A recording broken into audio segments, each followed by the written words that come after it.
The individual assets are explained in the following. When we click on the Asset tab, we will be taken to an overview where all assets are summarized. Assets refer to all elements that are relevant for the creation of a mission and for the automatic evaluation of weather conditions. From left to right, the first item is aircraft types.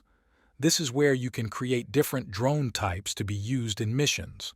Closely related to this are the two following asset categories: performance sets, which describe the flying characteristics such as flight speed and endurance, and the asset category aircraft type limits, which can be used to input the drone OEM limits directly for each respective aircraft type. This ensures that the drone is always flown within the manufacturer's allowed parameters. Next, the operational limit set category.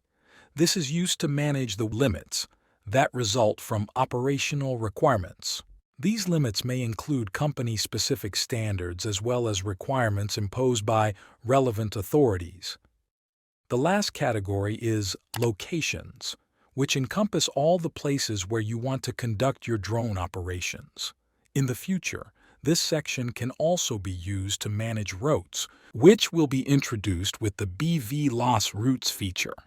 The following videos will explain how to create each of these assets.